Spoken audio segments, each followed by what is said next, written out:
Hello, everyone, and welcome back to another episode of the Capes and Lunatics. It's me, Phil. No Lilith, but we got Tyler, we got Will, and of course, another special guest.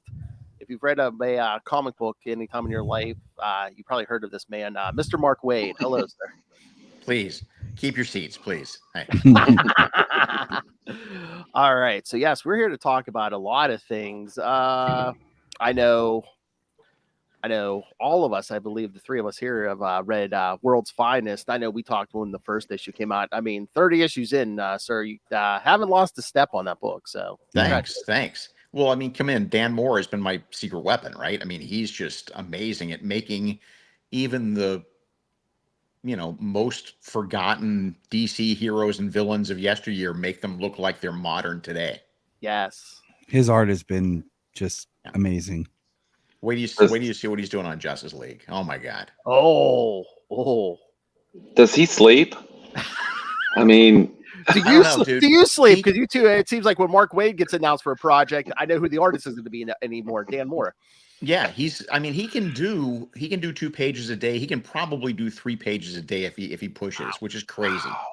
Yeah.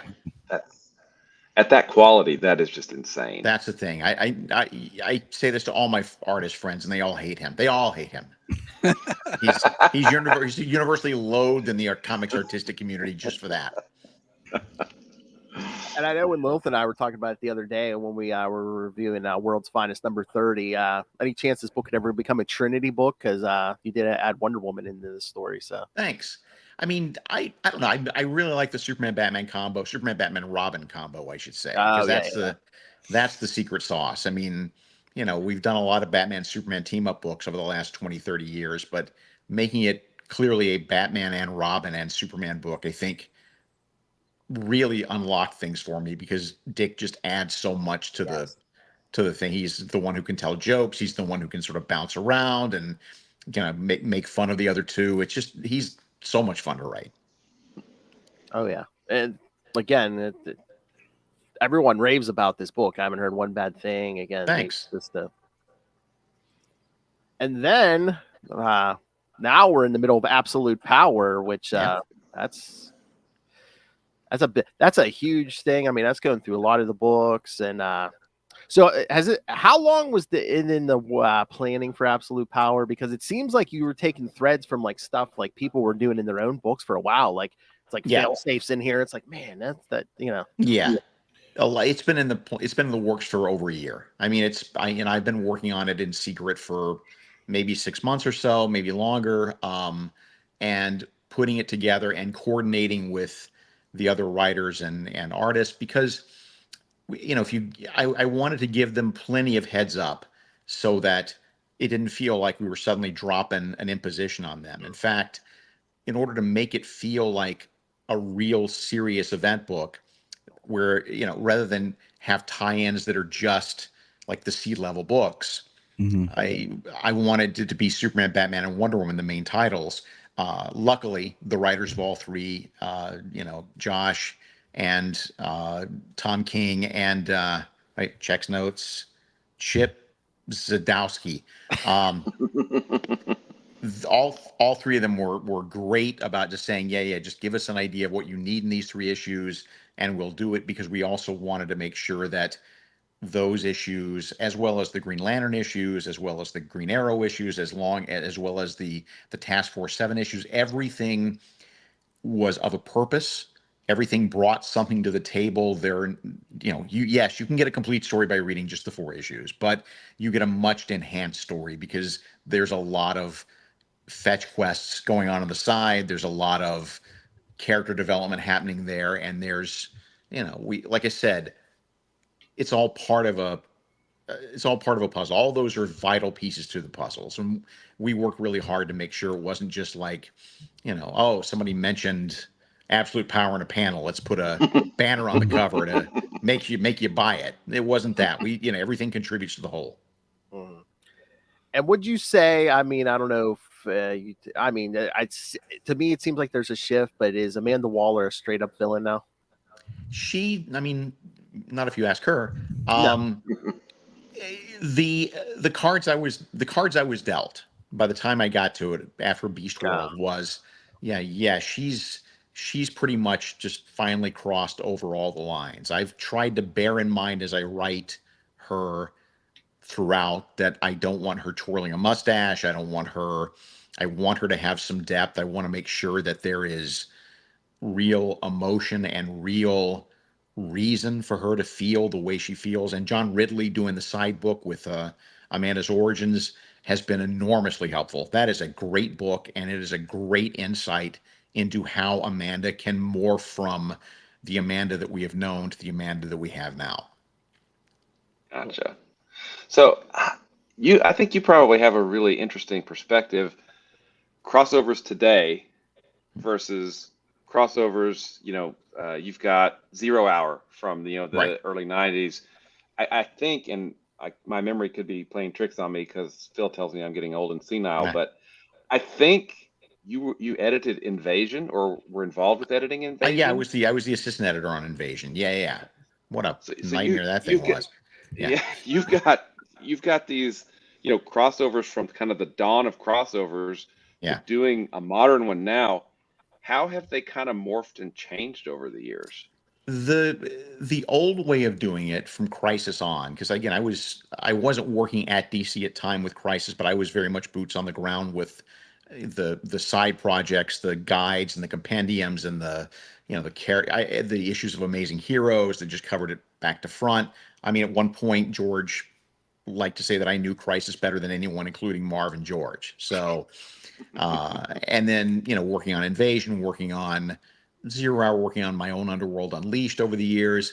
The biggest change is that they really used to be line wide and imposed, like mandatory. There was no opt out button.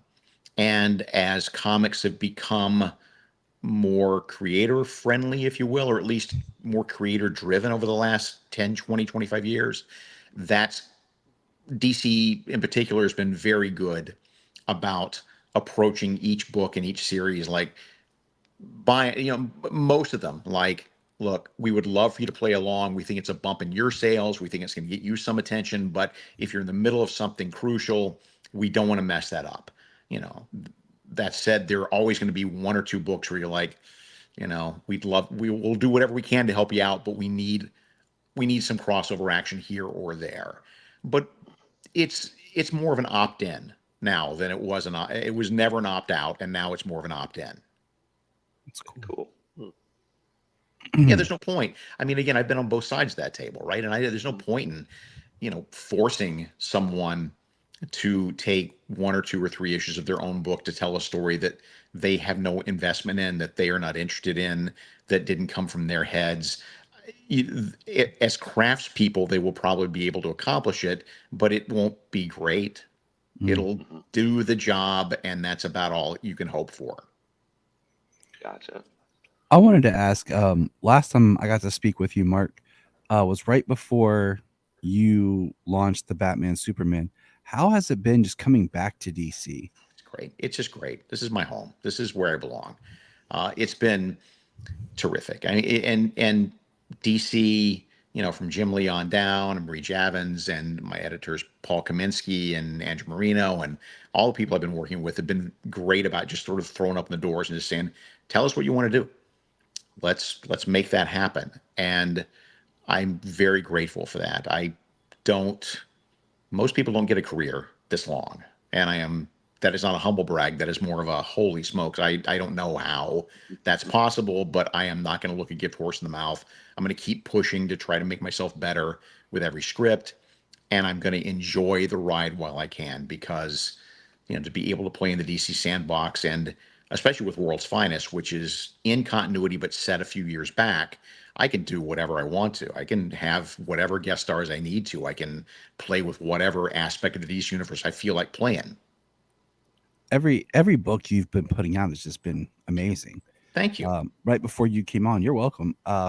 We were talking about. I really enjoyed your, I guess, Shazam book with the captain Yeah. and everything. Yeah. He's such an interesting character because I feel like his lore is all over the place, and Yeah.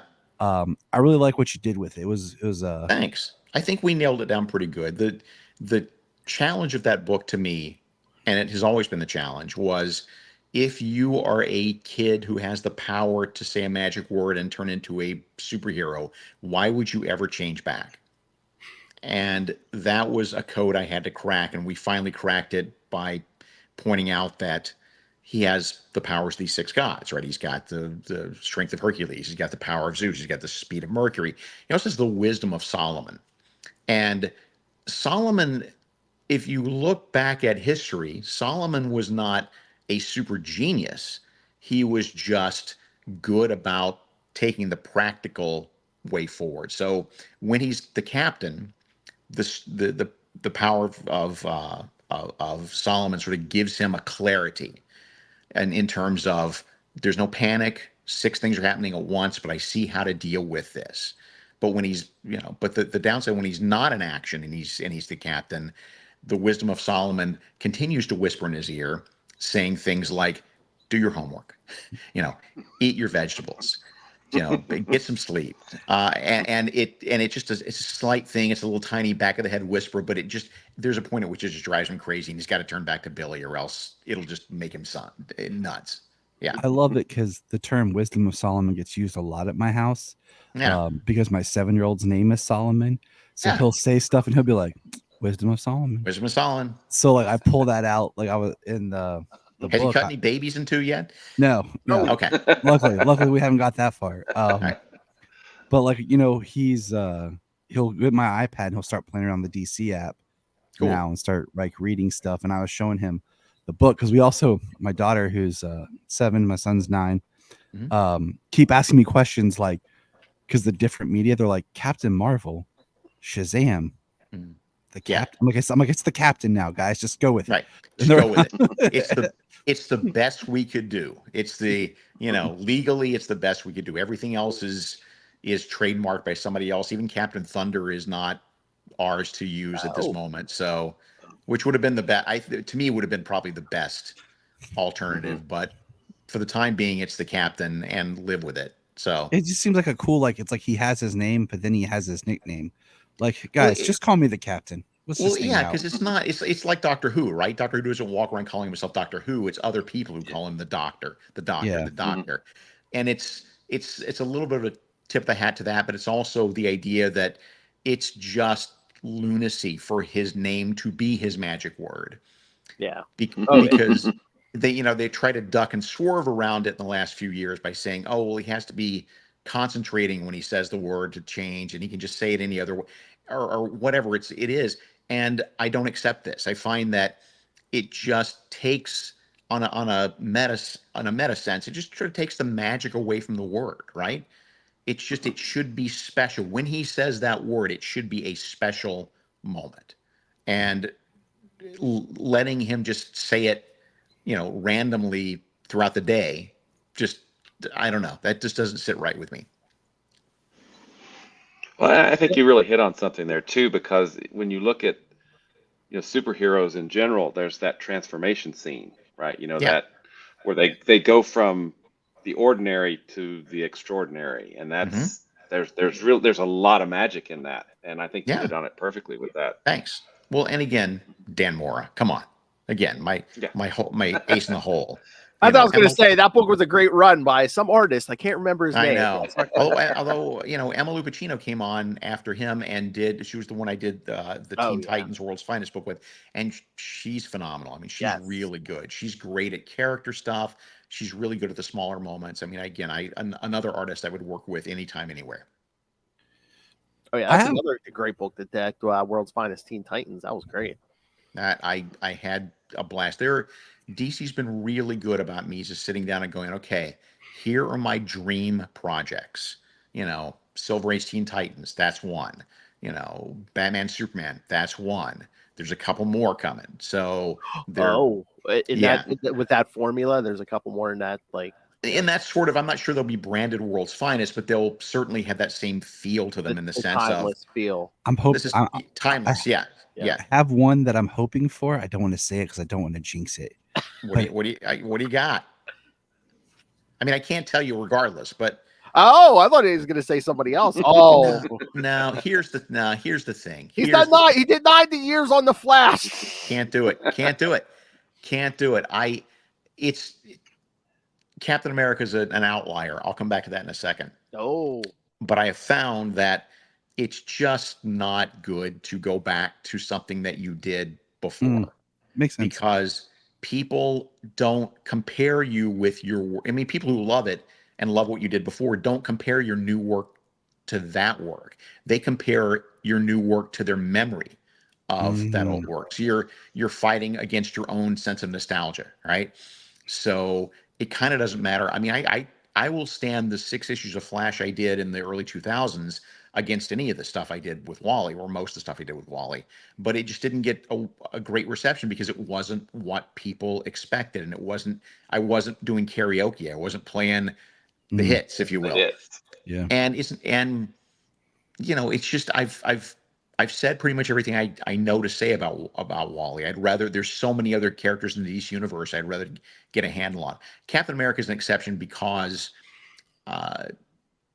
I had the one I had 4 bites of that apple at least. I mean, I did the original one with Ron Garney, and then we were asked back, so that's run 2, and then Tom Brevoort offered me a chance to do the Man Out of Time miniseries, which was examining in a kind of a world's finest way, examining the early days of Cap out of the ice and answering some questions I had about that. And then I still wouldn't have gone back to Cap after that, but Chris Samnee and I finished Black Widow. He still had a few months on his contract. What else do you want to do? Chris wants to do Captain America. Well, I'm not going to be dumb enough to let somebody else work with Chris when I can. So, Smart.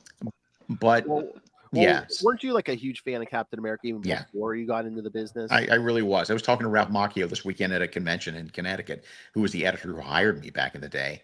And I reminded him that I told him at the time, like, he left a answering machine message back. Kids' answering machines are like voicemail, but they're in a box.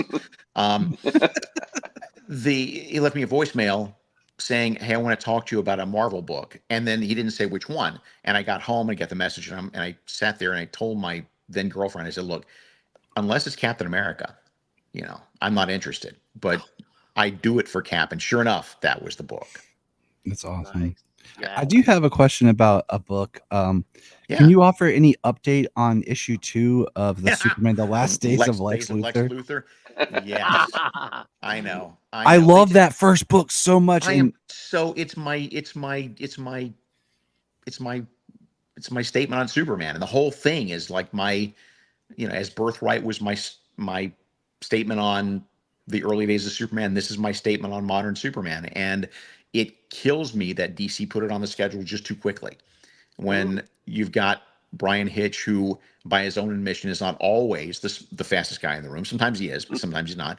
And Kevin Nolan, who is amazing but laborious. And that's you know that going in. Like, there's no faulting him for that. This is his process. So we put it on the schedule way too soon. And then there were a couple of things with this and that, little things. And then Brian finished about 6 months ago, I want to say. So that's done. Kevin, I think is finishing up issue 2, or has finished issue 2 and is diving into issue 3. I think that the idea at this point is to shoot for early next year and reprint the first one, just to remind people that it still exists who maybe didn't catch up with it, and sort of reissue the first one and then 2 and 3 in quick succession. So trust me, no one wants this book out there more than I do. I have, by the way, no idea why I keep zooming in and out. This is a StreamYard thing that I cannot seem to fix. So I thought it's for dramatic effect. I know. He was like, I want the book. It is killing me. It just I'm getting seasick just looking at myself out of the corner of my eye. So but there's no adjustment here that I can make on the settings. So sorry, people. This is me in and out. Okay. My good friend Anthony over at Digging for Kryptonite, we're both big fans of Birthright, and when this book came out, we were both like, oh, we got to talk about it when it gets finished. And then it kept getting delayed. And then I was like, you just want to talk about the one issue? Because we were both like itching to talk about it. And then he died of old age. And again, believe me, this is my magnum opus as far as Superman goes. This is all the toys in the Superman universe I want to play with all in one story. And someday I just you've already sold me. You don't have to keep going. I just hope that the giant delay doesn't cripple the book too bad. We'll see.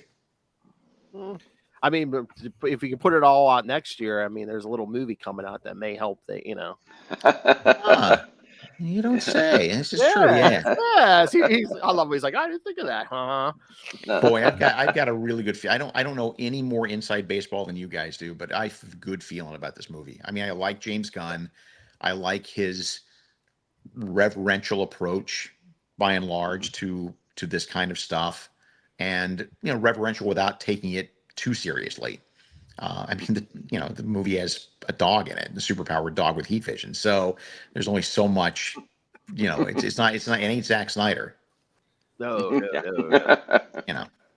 I was very happy that they filmed in Ohio. Yeah, that was very cool. That made me happy. Yeah. I live in Ohio, so it was. And he likes Superman, if you can tell. Yeah, I just had this little thing, just a little bit. Yeah. All right. Well, kind of back to Absolute Power, but I'm guessing because since it was announced at Comic-Con that this is going to spin out into a new Justice League book that you're going to be writing.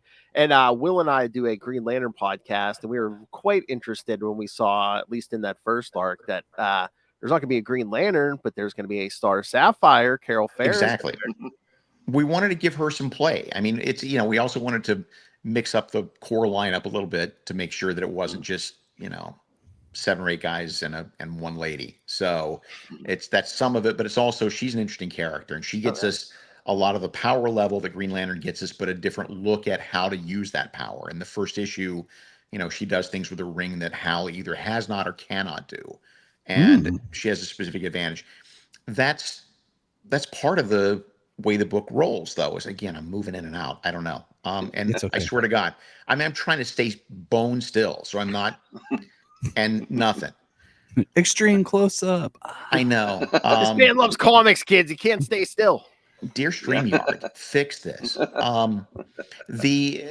It's a very mission oriented book. I mean, it would, whether there had been a cartoon called Justice League Unlimited back in the day or not, which was awesome, but even if that hadn't existed, it would still be set up this way. It's everyone in the DC universe who wants to be a Justice League member and is a hero and passes the basic the basic qualifications, they're in the Justice League. So it is very much a 1 or 2 things happening every issue, and this mission's happening here and that mission's happening there, and they assignments are based on who's best for the gig.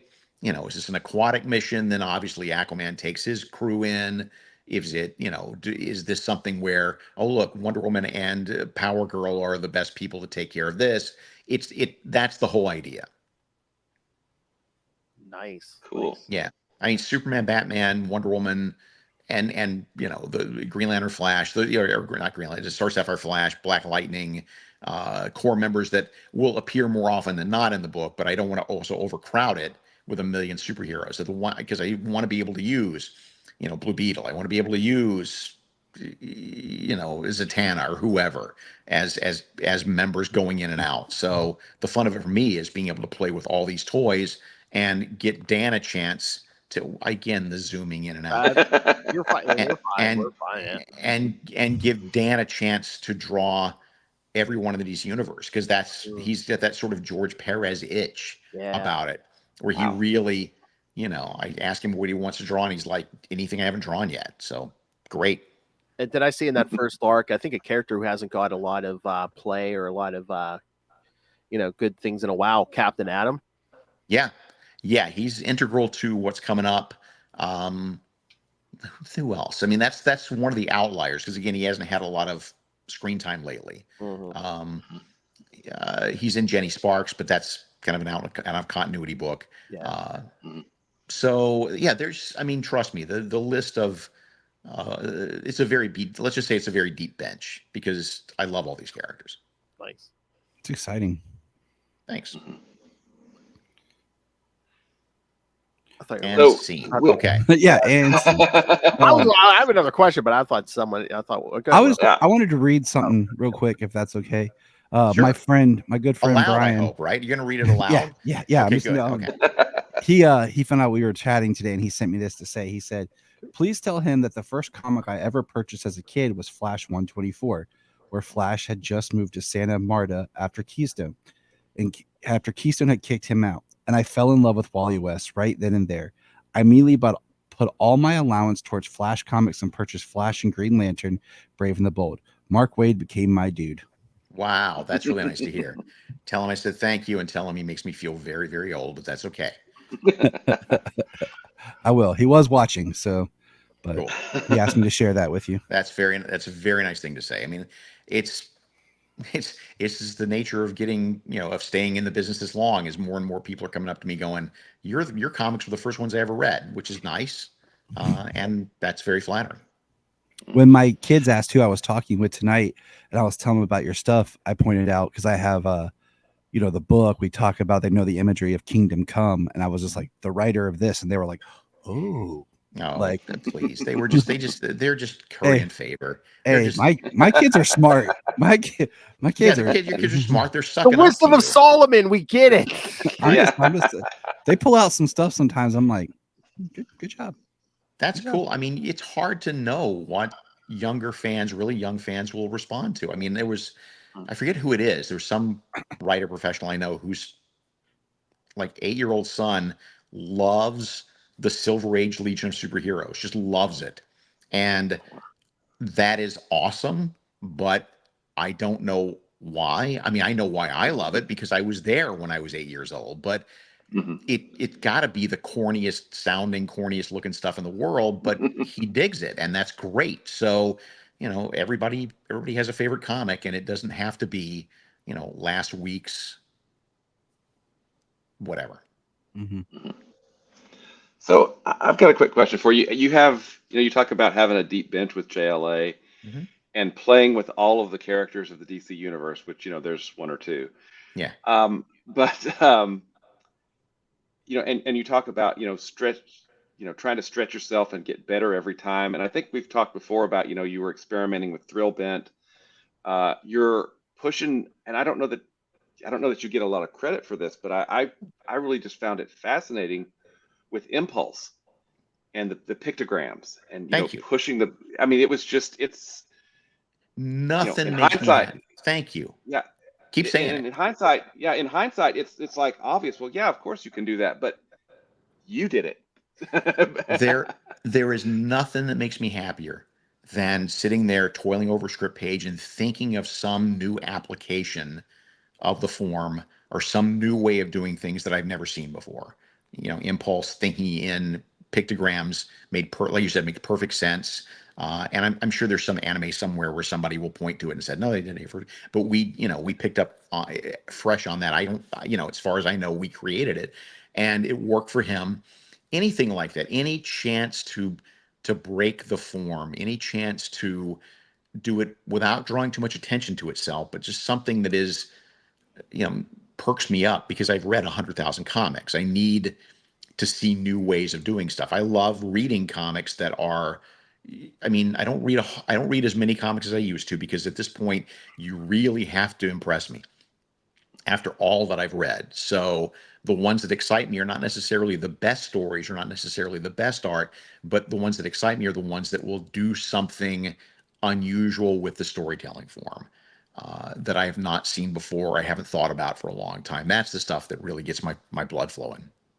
Well, I mean, I know superheroes are science fiction-y. Yeah. But do you try to, like, are other genres that you're trying to, merge with superheroes until, maybe a noir story, or, look at, I'm not a big crime guy, but, right.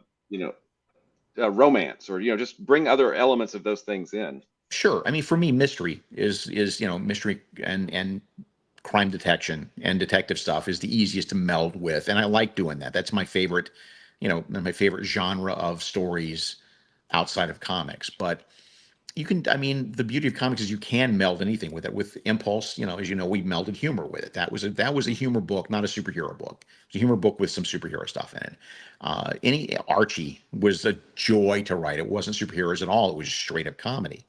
The only genre that leaves me cold, and this is a personal thing, it's not a condemnation, is anything with dragons in it. No, I'm not interested. Anything with flying dragons, and you've lost me. I can't. Something about mythic, magical fantasy worlds, it's just not what I grew up reading. And I'm sure there's some excellent stuff out there, but you would have to waterboard me to get me to watch Game of Thrones. Awesome. Which I know is awesome, but just so that you're not going to see Superman riding on the back of a giant dragon anytime soon.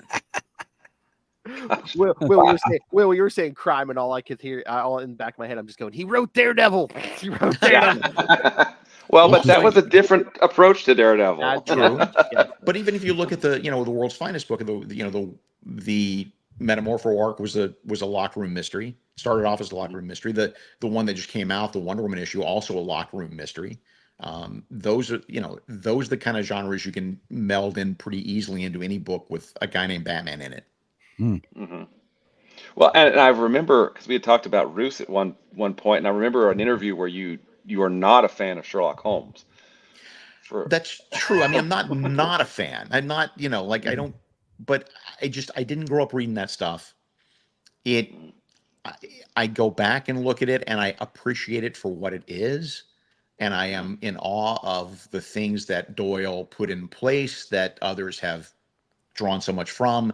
But the stories themselves just make me want to hang myself. They're just to me just dull, and there's just nothing there. I'm just not a fan of the stuff. It's great. I'm not a fan.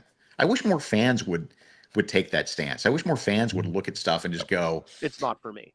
It's not for me. It doesn't. Yeah, This is the thing that makes me nuts. Is not every book it sucks because you don't like it. Yeah. Same as, I mean, you don't watch everything on television either. You watch the things that interest you. It doesn't mean that, this show on Discovery or the History Channel sucks. It just means it's not my interest. And the same applies to comics. Same applies to anything. So, yeah. All right, Will, I'm going for the pitch. All right. I believe the other thing did they announce, is there going to be a new version of Action Comics Weekly? Not exactly. First off, no one in their right mind would do a new version of Action Comics Weekly. The way it was back in the day when I was editing on that thing, oh boy, weekly is the right word for it. It was a well-intended, and for those who don't know, it was back in 1988, I want to say 89.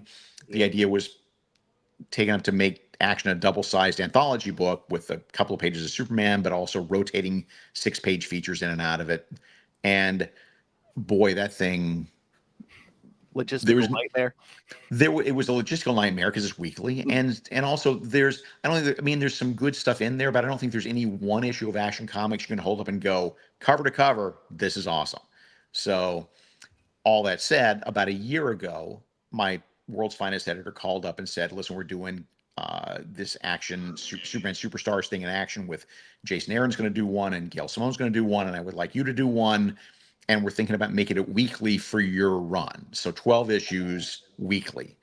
And I came up with a story that I think is big enough to fill those 12 issues and signed on. So for about a year, I think actually a little over a year, I've been working with Clayton Henry doing 12 issues of Action Comics on the side that will finally, I forget which month, November, October, finally unleash.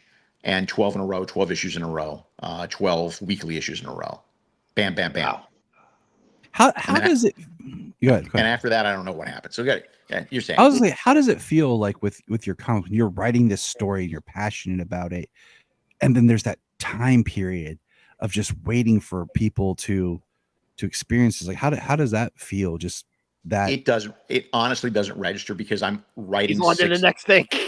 So I'm writing 6 other things in between now and then. So I get it. I mean, they're the day, but basically here it is. The day before, I'll go look at Comic Book Roundup, which is a review aggregate site. I'll about that the night before, I'll start bookmarking that site and go. I'll check in and just see what people are thinking about World's Finest this week or Absolute Power, And there's a little bit of, I hope it works for people, but beyond that, I really am just too in my head and busy just cranking out the next script I couldn't even tell you most of the time what week my book comes out. A lot of times it's just, did that publish this week? Okay. Okay. Yeah. Yeah. So about how many scripts do you have in various stages? I mean, like if you were going to say pick a month, you're Jesus. doing 5, 6, 8 scripts a month. It feels like it. I mean, the perfect is 3. Like that's the place you want to be, is about 3. One less than you think you can handle. That's always my advice to younger creators who are suddenly getting a bunch of advice or a bunch of assignments, is take one less assignment than you think you can handle, because work will expand to fill time. But currently, I mean, World's Finest, Action, I'm still not done with yet. Absolute Power, I'm done with. But Batman and Robin Year One, which I'm sure we'll get to in a minute. Oh yeah. There's that. There's a couple of other things that you don't know about yet. Yeah, I mean, it's seriously, at any given moment, there are 6 scripts in some form of completion on my desktop. And I'm trying to, and also this doesn't take into account the fact that a lot of artists can't do a monthly book anymore. So, we got to have a fill in, which means I got to think 2 issues ahead and then figure out what that is. And so it's a challenge. I mean, but again, it's a good problem to have. Look, I mean, I get to write comics for a living. I can't complain. Nice. So for that 12 issues of Action, so did you guys start way ahead of time, and it's Yeah. is it the same artist, or Same artist. I carved out, it's 20 pages each, although Mariko Tamaki's doing a Supergirl backup in all 12, which I don't know anything about, except it's going to be awesome because she's awesome. Yes. But I'm just 20 pages up front, and I carved out a 5-page subplot for each issue, just so you're not doing 12 issues in a row without any of the supporting characters. Because it is very much a Superman centric, on a solo mission main story. So there's not a lot of room in there for Jimmy and Lois and Superboy and Connor and Supergirl and so forth. So, and that is being handled by a different artist. Those 5-page chunks. But Clayton's doing the bulk of it. Clayton's doing at least 15 pages an issue, and he's doing the main story, and it just looks great. Oh, nice. Oh, very nice. Well, there goes our pitch, Will, for resurrecting Kat Matui. Okay. Yeah, we thought it would be very, karmic to have her come back in a weekly Action comic, since that's where she was. She was fridged. Yes, I remember. Yeah. The original fridging, yes. If you go back and look at this is the slapdash nature of Action Comics Weekly. If you go back and look, late in the run, there is an issue that is credited to, I'm going to get this wrong, Avery Williams is the colorist. You've never seen that name before or since, because Avery Williams is me and editor Dan Raspler coloring an entire 8-page story over a lunch period as fast as we possibly can, because the colorist didn't bother to read the script and see that the entire issue is set inside a yellow spaceship that Green Lantern's ring can't do anything. So, but it's seriously, it's like, it's Friday, it's lunchtime, we got to get this thing to press by 4:00.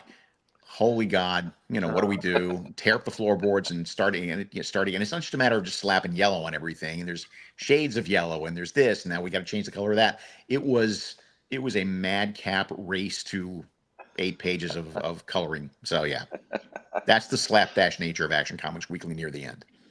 I always feel like it was a good idea on paper, but maybe it was a little ahead of its time. Yeah, it is. It's just anthology books just traditionally just don't sell. I mean, people are not looking for anthologies these days, and it's a shame. I mean, because there's a lot of great stuff you can do with an anthology book. I love them, but most fans, they want whoever's name is in the title and whoever's on the cover, and that's what they want. So, shame.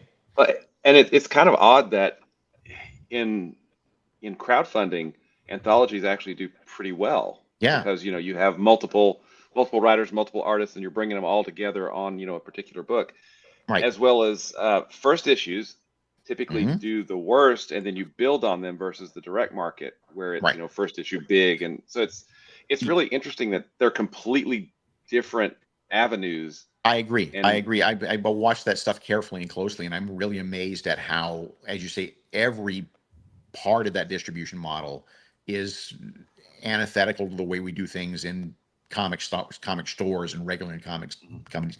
And that's great. I don't know how you would find a way to meld the two. I wish you could learn a little bit more from each other, but comic stores have a very specific audience, and crowdfunding has a very different audience. Absolutely. I mean, could it just be that a lot of the crowdfunded comics are new characters, but meanwhile, like DC Comics, it's characters that have been around since before we were born, and people have a set in stone, very rigid view. A lot of people have a rigid view of who these characters should be, and I don't think it's that. I think it is that crowdfunding comics are almost always creator-owned stuff, and that's the people who the audience there, the people who are more interested in the creators necessarily than the concept, as opposed to people who will just buy a Batman comic no matter who's writing and drawing it. Yep, I would agree with that. Yeah, I mean, it's a callback to the way art was done in the 1800s. I mean, it was back in the days when you had patrons, funding your art for you, and it's that connection that the audience has to the artist, and there's not a middleman. There's not a not a publishing company in the middle. People have been doing it really well for years. Kiss is famous for the Kiss Army. Kiss in their heyday built up a fandom of hundreds of thousands of complete acolytes who would follow Kiss anywhere, anytime, doing anything. And you do that, and therefore then you build a relationship with that audience where you can always count on them to be there for your albums, for your releases, whatever. And it's very specific because it completely cuts out Sony, or RCA or whoever's in the middle. It is just, and I think audiences like that. I think that audiences and customers respond well to the idea that I know, I love Taylor Swift, for instance, and I know that all my money is going specifically to her rather than going to a middleman or going to Sony or whatever, and then they're going to pay her a piece of that. I want my enthusiasm, my support, I want to go directly to the artist rather than a faceless company. And that's what Kickstarter does really well. And I think there's some way to make that work in more mainstream comics. I don't know quite what it is, but it is a code I'm trying to crack. Awesome. It's good to hear. Would you agree with that, Kickstarter creator, Will Allred? Yes, I would agree. All right, excellent. Okay. All right. So you mentioned the magic word. Yeah. So what can you tell us about Batman and Robin Year One? Oh my God, it's such a beautiful looking book. Oh my God, it's so beautiful. Chris has been wanting to do Batman. Chris Samnee's been wanting to do Batman forever. It's his Superman project, right? It is his, like, as Superman is to me, Batman is to him. He really wanted to do a Batman book. And he was pitching for a long time, but he couldn't find anything that floated DC's boat. And there was an editorial regime change, and an editor who he had a relationship with came in and said, yeah, Chris, just pitch us something. And he wasn't sure what to do. He called me up and asked me if I'd want to do a Batman book with him. Well, yes, of course. I'd do anything with Chris. He's just, he's brilliant.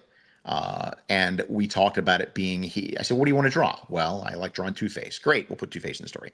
What do you want to draw? Well, I like Dick Grayson as Robin. Great. We'll put Dick Grayson in the story. Just give me a laundry list of what you like, and we'll build a story around that. Okay. And what it ended up becoming, as we talked it out and talked about the fact that when you are able to come in at the way we're coming at it, to actually call it Batman and Robin Year One, suddenly now we have a focus on the book, because it's not just a rando Batman adventure. It's not just, a fifth Batman book this month. It's in continuity, and it is as much a Bruce and Dick story as it is a Batman and Robin story. They, all four of them get equal face time, basically. It takes place 2 or 3 weeks after the accident where Robin's parents died.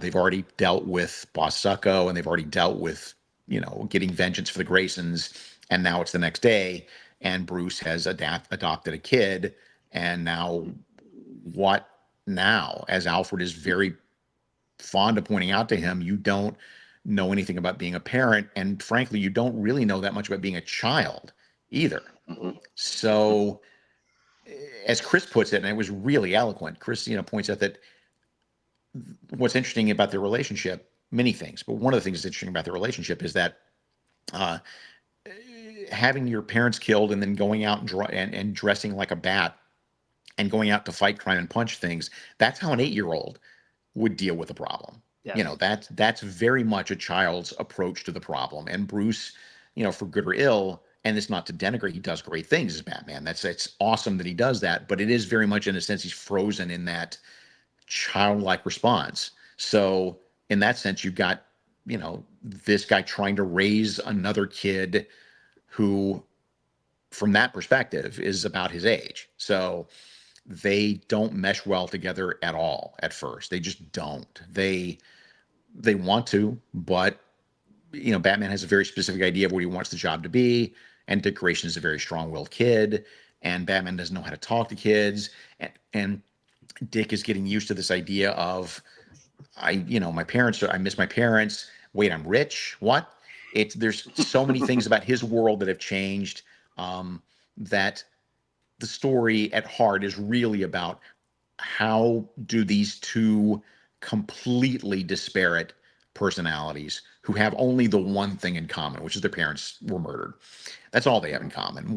How do they end up meshing together as the DC Comics most effective crime fighting team? That's the goal, and that's the 12-issue journey. Oh, nice. 12 issues. Nice. 12 issues. Yep, a whole year.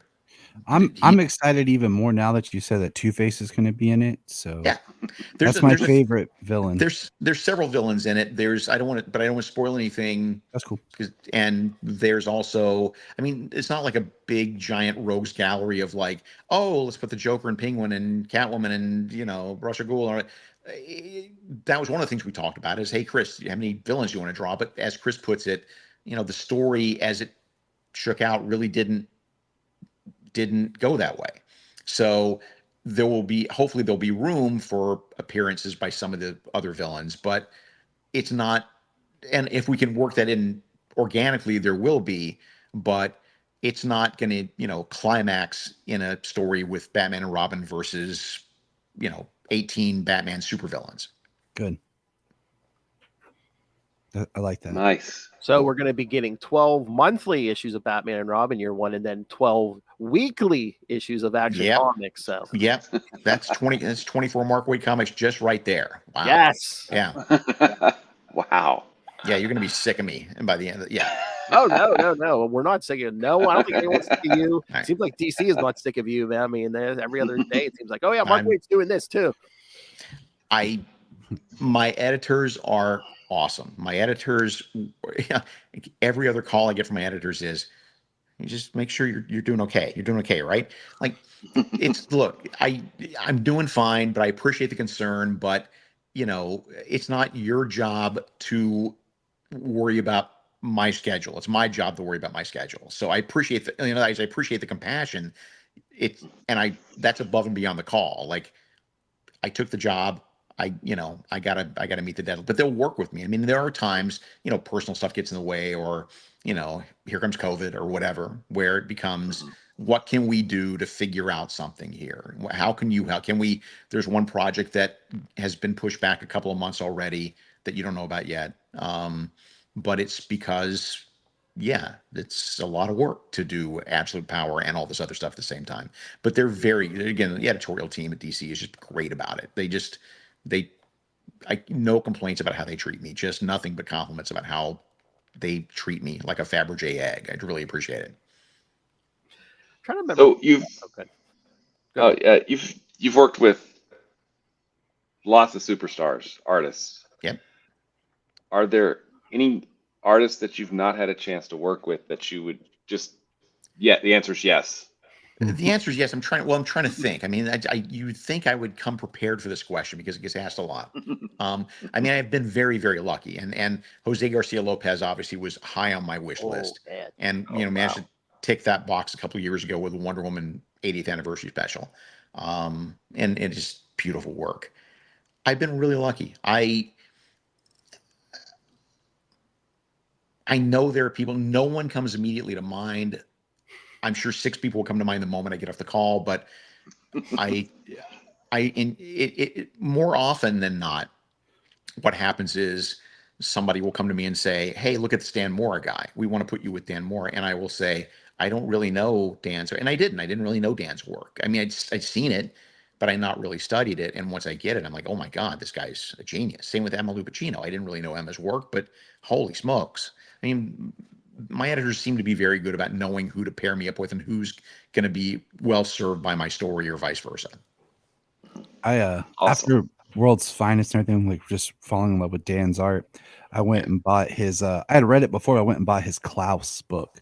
Yeah, well, year. that's also Grant Morrison, the best writer in comics. Come on, But I loved his art, like just because that imagery, because I went through a whole like history with my kids on like the Santa stories and stuff. Yeah, so I was like, let's pull this out, kids. Cool. Anything to get back them into comics.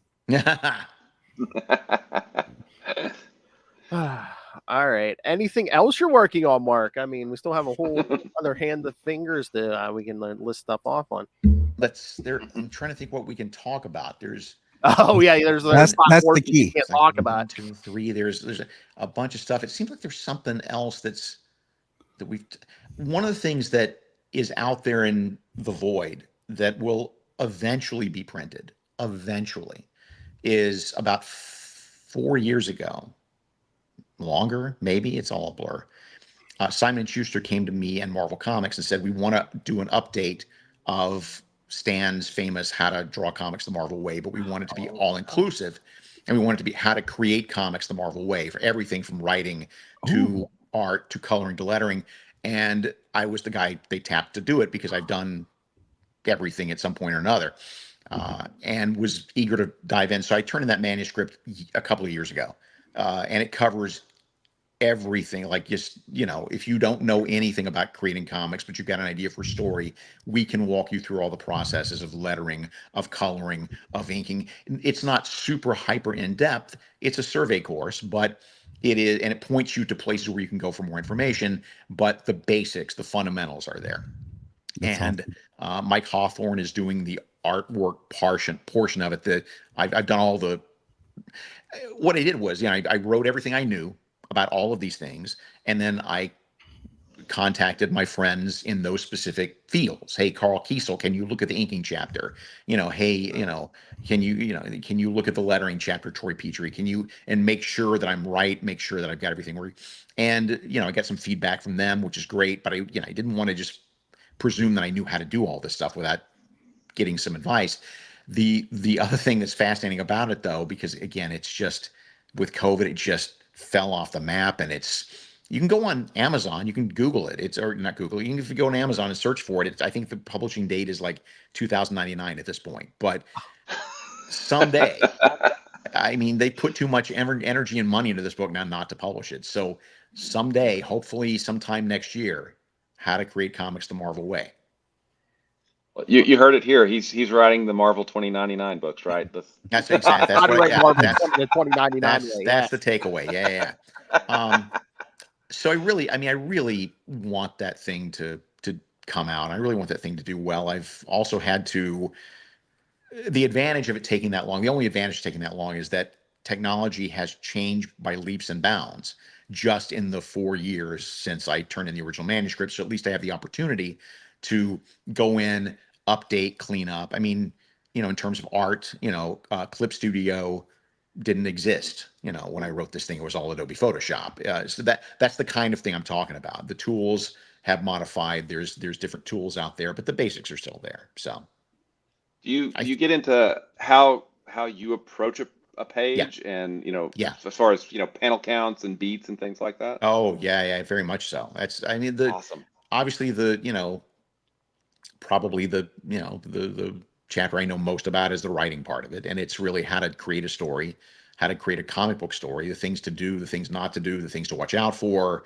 And then same with the art. Here's what perspective is. Here's how to draw hands. Here's how to make shapes. Here's how to, here's how to draw clothes. Here's how to draw bricks. Here's why backgrounds are important. Inking, same thing there. Lettering, same thing there. Here's the things that you do and don't do. It's not, none of these disciplines, especially when you get to inking and coloring, are nearly as simple as as people think they are, as I'm sure, Will, you can attest to. Yeah. Well, and So, one of the things that I've really heard is that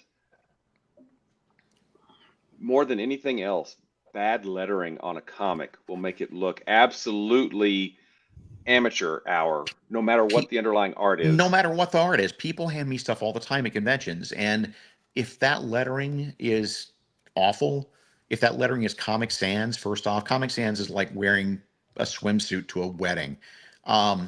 Comic Sans is awful, but even still, even if it's just shoddy, badly done lettering, it's just it's like listening to a great song on an AM radio with crackling and static. That's what it's like, right? The underlying song might be awesome, but the delivery is so awful that I can't get through it. And the same with lettering. People do not understand how valuable, up and coming creators don't understand how valuable lettering, good lettering is. And my first advice is don't learn it yourself. My first advice is go find somebody who can do it and pay them the damn money. It's worth it. But if not, if your budget's strained, and you can't do it, there are tutorials online. There's ways of doing it. It probably won't look as sharp. It's not going to look as sharp as Nate Picos, or it's not going to look as sharp as Troy or any Dave of these. Sharp. Right, exactly. It's not going to look that good. But yeah, I wish more up and coming creators knew that. It just, nothing makes me want to fling a comic across the room faster than, oh, what a great looking cover, interesting looking art, and I open it up and the lettering is just super amateur stuff, templates, and every pointer is just weird straight lines, and it's just, what I'm talking about. It just looks ugly. Yeah. Yep, absolutely. I have a quick question here. Yeah. As the world's biggest Superman fan, Mr. Wade, Yeah. how have you watched My Adventures with Superman? And if Oh, so, yeah. what did you think of it? I love it. I really love it. It, the Mark Waid of 30 years ago would not have loved it because the continuity, why they know the secret identity. This is crazy. Continuity. I've come around. Every Superman can, everybody has their favorite Superman. Everybody has their different idea of what Superman is. And as long as it's done with hope, as long as it's done with optimism, I don't care what your take is. I mean, I think that's still Superman. It's not the Superman that we are familiar with in a lot of ways, but it's still Superman. And there's a lot of wiggle room there with the supporting characters, but he's got to be Superman. And I think they capture that really well. Josie Campbell and her crew, and I got to talk to her about this at San Diego this year. I really am impressed with this and love that series. That actually became a series that we would watch every Sunday for breakfast, and my kids were I bet more excited about it than I was at times, because they would be up like New Adventures of Superman today.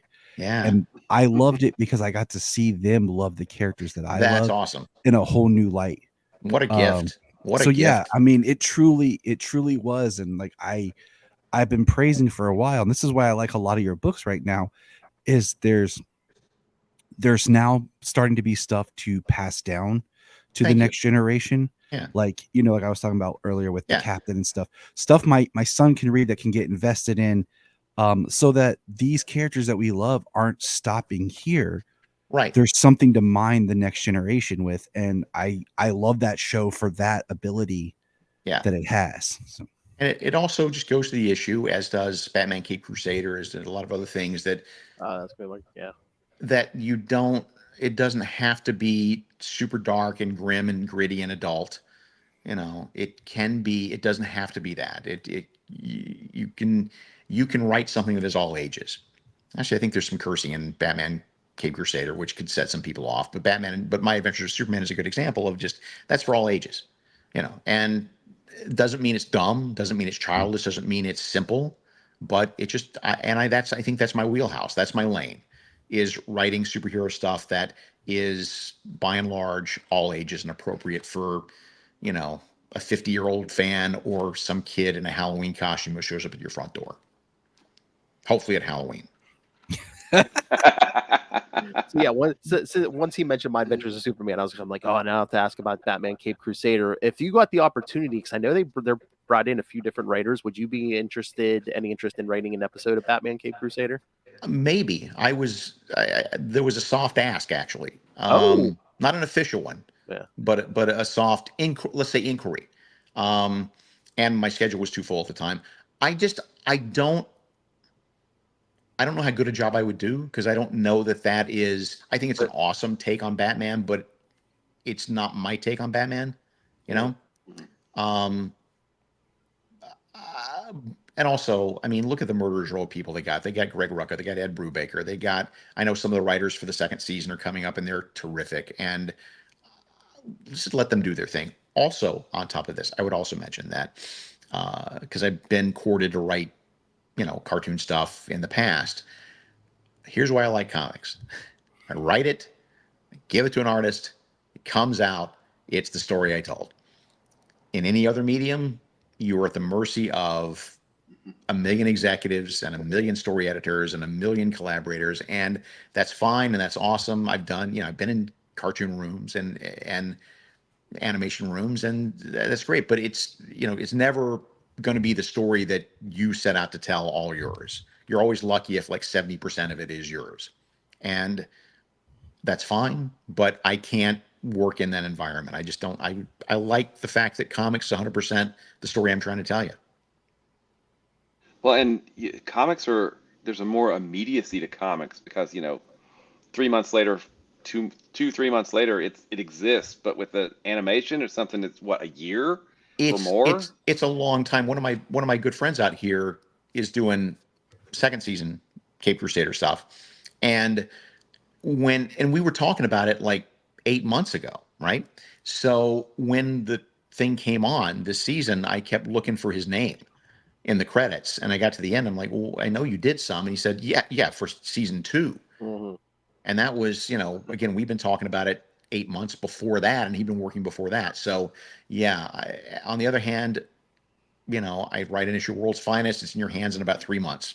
So Nice. Anyway, gentlemen, I need to start wrapping up on my end, but any other outstanding questions? Any last little bits of lingering business here? No, I think nothing we're good. pressing. We could keep talking forever, but yeah, gotta respect your time. Thank you. Anything else you want to promote before you pop out? I think we promoted everything there is. I mean, so anything on your personal end, social media, anything, or I'm Mark Waid writer on Instagram. I am on Blue Sky as Mark Waid. If you're over 70, I'm on Facebook. That's about as far as I can stretch at this point, because otherwise I am obsessive compulsive enough where I will just spend all day on social media. And that is not a good thing for any writer to do. There's that. I'll be doing a couple of conventions. I'll be doing Baltimore this year in a few weeks. I'll be doing Sioux City after that at the end of September. And there are a couple more coming up. I'm doing a lot of conventions these days. I did a lot this past year, and I just enjoy it because it's just, a free vacation for me, if my fiance, to go see some part of the country or some part of the world we've not seen. So I'm down with that. So keep your eyes open if you want to see me locally somewhere. There's a good chance I'm going to be somewhere within 500 miles of your house somewhere in the next couple of years. Any upcoming cons that you'll actually be at that you can stay? That's the Baltimore one. I mean, that's the ones I'm mentioning, Baltimore and Sioux City. Okay. Yeah. Fiance, congratulations. Thank you. I mean, we're not in any rush. It's not in any, actually it's not in any rush. We're just we're indoor cats, both of us. We're like I've lived alone most of my life. She's lived alone most of her life. We live 4 blocks apart. That's awesome. That's like, we're both like, can we find a duplex? That's the best solution for us. So, but yeah, I got, I'm got everything going now. I got a beautiful, lovely, terrific fiance. I've got a career I want. I'm working at DC Comics, doing whatever I want. it's, I'm just going to enjoy the ride. Like I said earlier, I'm just going to enjoy the ride as long as I can. Awesome. Nice. Beautiful. All good. Cut. No. I was gonna say that'd be yeah. And that's how you end your podcast, Phil. It's just like I know. Yep. What happened to Mark Waid? All right. Yes. Thank you. Tune in next time. Thank you, bet. sir. Over and out. You bet. Take care. All right. Thank you, sir. All right, bye. Bye. Always a good time. Always good information. I always feel so bad because half these people anymore, they do like 20 minutes. Because like when I just talked to Erica Schultz last week, because like she even said, she's like, my sweet spot is like 3 to 4 books a month. She's like, right now I'm doing 7. Wow. And one of them she writes and like I think she's doing the lettering. So it's like, I'm like, what? Yeah, she's on Kickstarter. She did. Yeah. Because she's got a What bunch was of it? Marvel stuff. She has a bunch of Marvel stuff. She has at least one thing in Image. And she has like some creator and stuff. Yeah, it's like I mean, I had questions I was going to ask him like about more a little bit about the All In initiative and like all that. But I was looking at the time like, I know. I was like, I feel that opens up a lot more, and I'm like, you know what, he's busy, and it's it's nice to respect people's time. Mm-hmm. Mm-hmm. Yep, absolutely. I think we hit a lot of good topics there. So yep. Mm-hmm. Yeah. Well, and no Katma, but yeah, okay. I know, but it's like keep trying. It's not like a true Action Comics Weekly, with like multiple. It's basically it's a Superman story. So yeah, which I kind of like better because with that original Action Comics Weekly, Superman was in 2 pages each issue. I think so. Yeah. I love. He's like, yeah, what year was that? 88, 89. I'm like, I was like, yeah, 88. I'm thinking, look at me. I'm telling Mark Waid when he did his. I'm like, shut up.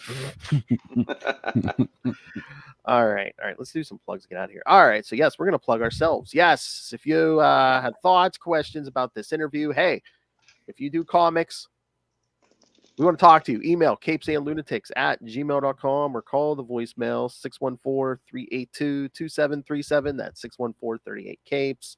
You can help support us on our Patreon, patreon.com/CapesandLunatics. And you can find episodes, social media, all the merchandise, all the good stuff at tubespace.io/CapesandLunatics Podcast Networks. That's tubespace.io/CapesandLunatics Podcast Network. All right. And Tyler, where can they hear you talk Superman besides Electric Mullet? On the Electric Mullet. I'll be back next month after taking this month off. Nice. You can find me at Krypton Report, where I'm over there with Mr. James Cole when he's not fighting crime. We are talking Superman and all things DC. The walking Chuck Norris meme, Mr. James Cole. Yes. I definitely help boost his ego when he's down with randomness. Nice. All right, and as we said, yes, Mr. Kickstarter. Will, tell people about your Crossover Division. So you can find me at Walred. That's at WALLRED at Facebook and Twitter and Blue Sky and other places that I don't remember at this point. But if you'd like to check out Crossover Division, Crossover Division number 5 has been sent out to all the backers. So we will be launching Crossover Division 6 next month. It'll be sometime in September. And then you can also check out an older book I wrote called Diary of Night at diaryofnight.com. And, there's a character that I do a podcast for, but I can't remember what character that is. Oh, yeah, that maniac you love, yeah. I, of course, love yeah. That's the one, yeah. So Phil and I do a great little podcast on Green Lantern every week, which is kind of fun, called Sector 2814. Over on Capes Lunatic Sidekicks, kids. Comes on the day after Electric Mullet. So here you go, kids. You're welcome. Back to back, Yes. Electric Mullet twice a month, and then when that's not on, Nightwing News is on, and that's why. Yes. So I almost forgot about Batman and Robin year 1. I was like, oh, thank God he said that. Kristen would be all mad if I wasn't like, tell me your plans for Dick Grayson. All right. Batman and Robin year 1. Yeah, that's right. All right. So yeah. All right. I'm not doing an exit area. All right, kids. So yes, thank you, Mr. Mark Waid. And anyone wants to speak to us, email us, call us. All right. Thank you, everyone, and good night.